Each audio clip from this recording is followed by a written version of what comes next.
your girl Lisa, and I am back with Bryan. My boy B, and we are here to talk about 20 habits of a happy couple. Now, we're not gonna go down through all 20 habits, but I will leave a link down below where you can find the article where we referenced this whole title in this whole video. We chose two each out of the 20 habits, Right. and they make time for intimacy. They make sacrifices, they set goals, and they have date nights. So the two that I chose were they make time for intimacy and they make sacrifices. So in our relationship, intimacy, a lot of people they equate intimacy, or they say that intimacy is like sex, like you think immediately sex. But with us, intimacy is more hugging. Intimacy is more Into me, you see. yeah. Oh, I like that though. Into me, you see. Yeah, into me, you Whatever. see. Anyway, intimacy is touching. We love to hug. I feel like that's when we're the most intimate, is when we're hugging. Dancing is intimate to us. Just like hanging out and just being close, touching one another, being in one another's space. And when we talk, we actually look at each other. That's very intimate to me. Like when we have a conversation, we're actually looking into each other's eyes. And to me, that's very intimate. So there are a lot of levels of intimacy. It doesn't just have to be sex and groping each other, touching each other, all that stuff. You can actually find great intimacy in just hanging out, being with one another, and just loving on one another, Right. having a good time together. So that was my first one. So the second one for me was they make sacrifices. And so one huge sacrifice that we make in our relationship is that we have a long distance relationship. And I feel like that's a huge sacrifice because we don't get to see each other face to face on a daily basis. We don't get to see each other over the weekends. I feel like Bryan makes a bigger sacrifice than I do because he drives here most of the time to come to hang out with me. And in coming here to stay in town, it's like, you gotta, there are things that you have to pay for, Yeah. a lot of things that you have to pay for, and wear and tear on your car, all of those things. And then he also makes sure that I'm still taken care of even when he's here. So it's a big sacrifice financially that I'm very grateful for. I want to say that publicly. I am. I'm very grateful that It's we make fair. that We work sacrifice. together. I think we Yeah. work together fairly. Yeah. It's in a bigger picture. It's fair. Our whole relationship is fair. Yeah. So it may be a sacrifice on one end that I assume, responsibility of in one way. Then you may do some things in your own way that I think, in a bigger scheme of things, makes our relationship fair. So. Yeah. But I'm grateful for it, and I do thank you for sacrificing.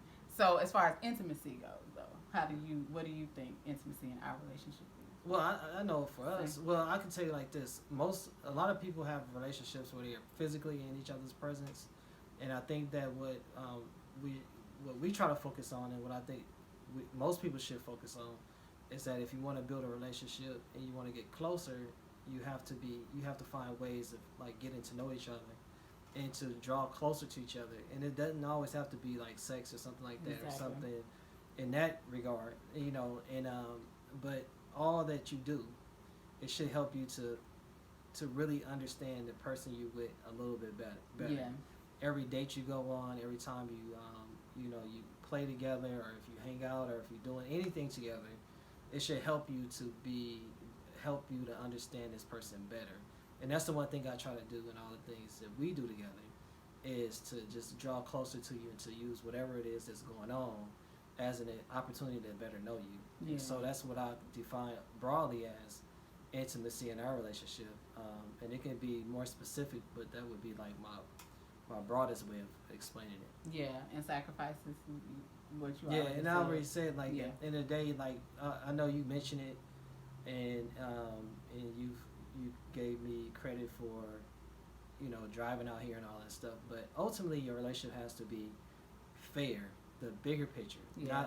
Not like if I drive out here, you have to drive to my house and we just exchange. Like, there's things Alicia does, that things she do that I don't always do. or sacrifices she make for the relationship, then I may not necessarily make those same sacrifices. So, but at the end of the day, we always assess the bigger picture of our relationship. So it's always about, are we being fair towards one another? Is one person doing more overall than the next person? And those are the questions you have to ask. Those are the questions I try to ask myself, because I never want her to feel like, I'm doing all this, I'm contributing so much, and I'm getting very little in return. And I think we've all been in relationships where that's been the case, where you give and give, especially if you're a giver, especially if you are a giver. And you give and give, and you have somebody in your life that's a taker. They don't think to give, and there's never any boundaries to how much they'll receive. They'll just take.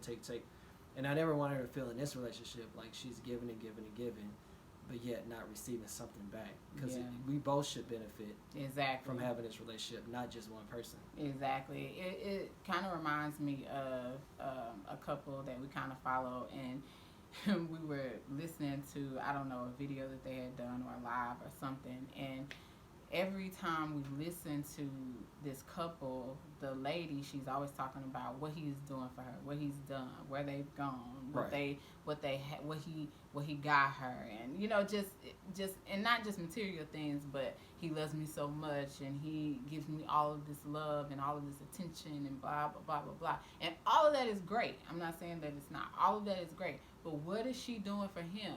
Like, we never hear her saying, what is she doing for him? And I try to make it a point to ask Bryan, hey, am I doing enough? Or, can I be better at this? Or should I do more of this? Or I want to know you better. Like, I want to know you on the level that you're trying to get to know me. So it's like, you have to always be fair and trying to get to know each other. So, in the sacrificing that. So we both try, and you do a good job of checking in. We check in with each other just to make sure, like, how are you feeling about things? Where are we? Yeah, sometimes you can assume things, but you have to make time to ask just to be sure.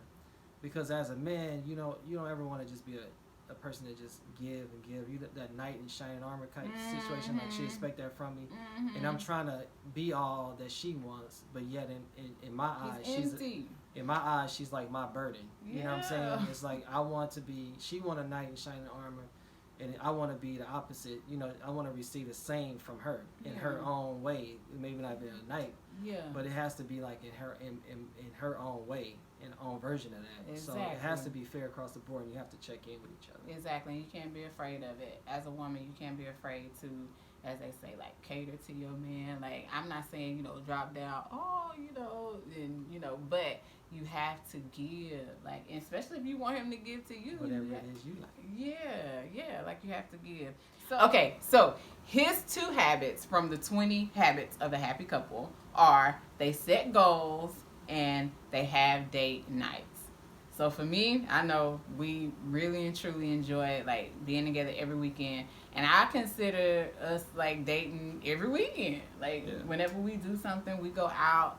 I consider that a date. We're going out to eat, or if I'm here maybe cooking something, or if we're going out hanging out with my family, it's intimate time for us to be together one-on-one, and we make sure that we are together, like, one-on-one. I know it's important, very important to me. I know it's important to him too, but it's very important to me that I'm, like, kind of, like, not shifting everybody out, but kind of, like, making sure that I'm focused on him, because he's on here for a couple of hours, so I try to make sure that. So date nights, very important.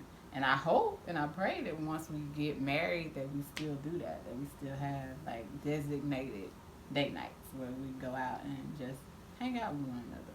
I think it's... ain't nothing in the atmosphere that'll keep everybody indoors. You ready to get out? I am. I'm so sorry. But I'll say, like, the reason why I chose set goals is because, like, we do our videos, and it's more so we're 40 and over, and we try to speak to a mature audience, you know what I'm saying? And so part of us is just a mature relationship. So one thing that we both are in agreement on is our goal is to one day be married. That is our goal.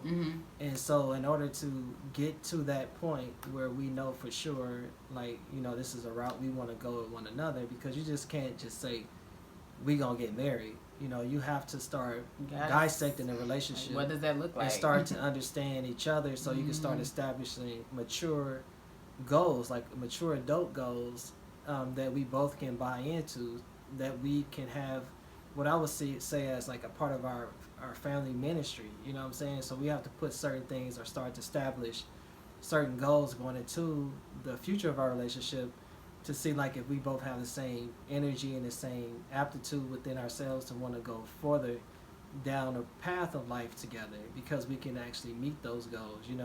And then to understand like how would we be as a couple, if we became married, or when we become married, because ultimately one thing that I've shared, and we kind of have similar thoughts, is that like marriage begins way before the wedding day. Yeah.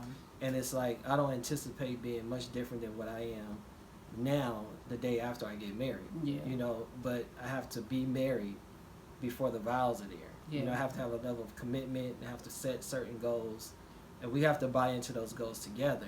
And then we have to see how it is that we work together. Exactly. To know for sure that we are on a destiny together, and we can on this journey together, and we can be successfully navigating this journey together. So I think it's like extremely important that you set little minuscule goals along the way, but ultimately your relationship, if you want to have a mature approach to being together, you have to set some mature goals to just assess whether or not we are genuinely meant to be together in that way. It's not a personal thing if we're not.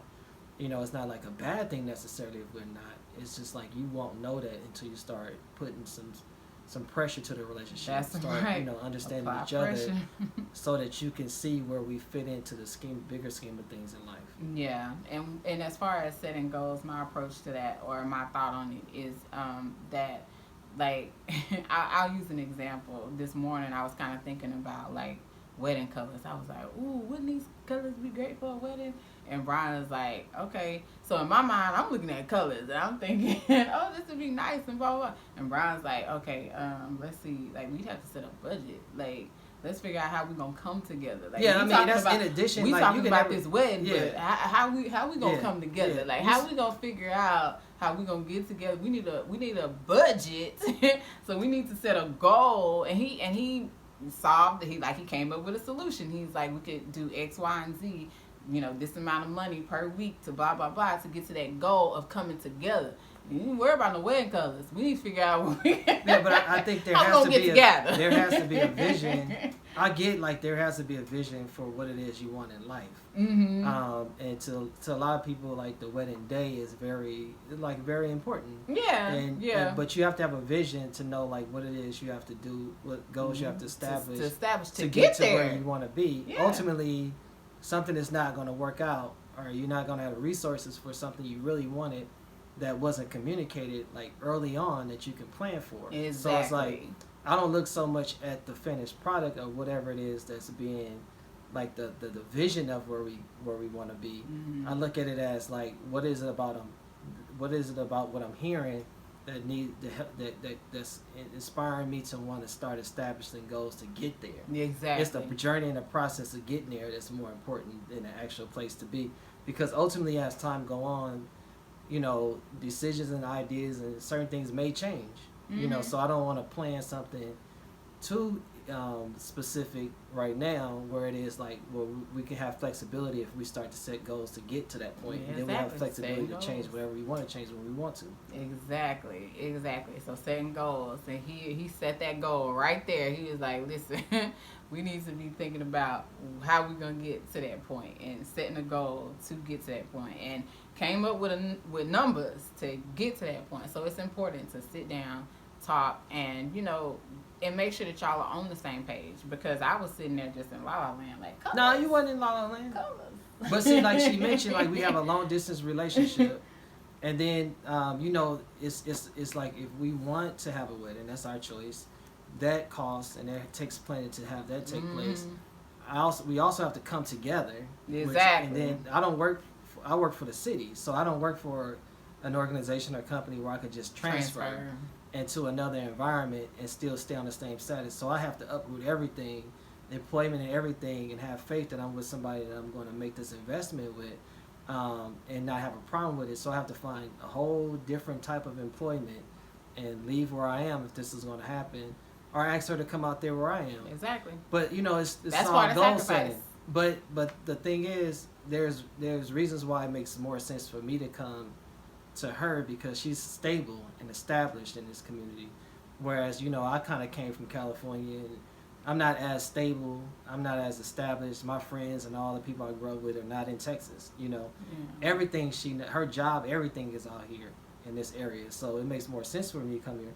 But it's so many things along the way, on this journey to coming together that we have to plan for. Yeah. And so we just have to decide what it is that's most important to us, which route we want to take, and if all of it is important, that's fine.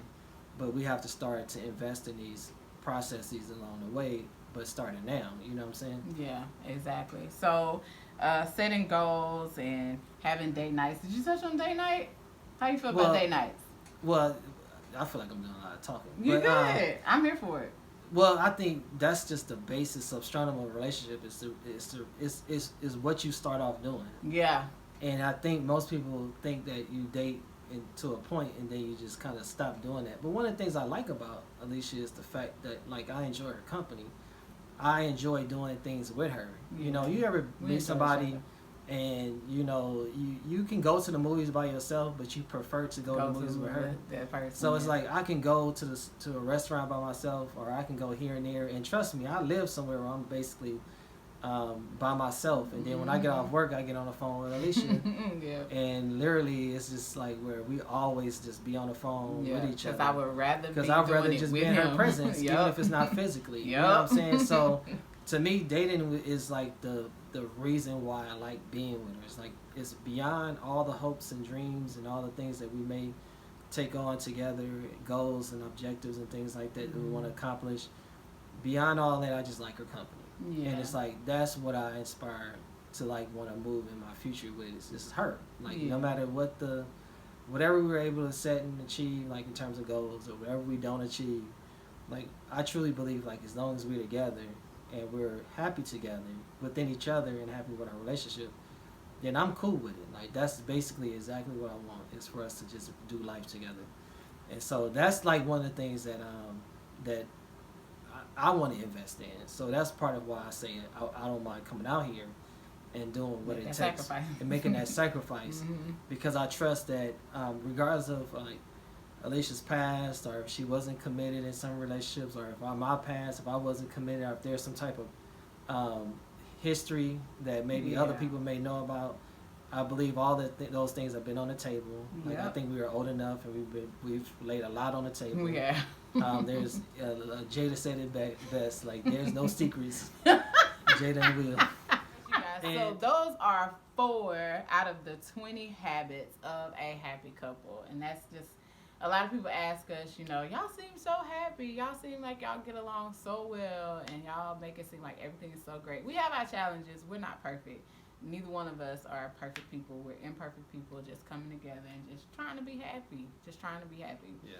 So you can take a look at this list down below and look at the 20 habits of a happy couple and see if that's you. And if it's not, then try to implement those things so that you can be. All right? Or maybe they can choose the one that they like best or most if we didn't talk about it. Yeah, and maybe share it. And share it. Yeah. So leave it down below in the comment box. Maybe there's one that we didn't share that you guys like and that you want to share and elaborate on, and maybe we can talk about it. All right, I just would like to know, because I'm gonna read it. Yeah. so that B can know.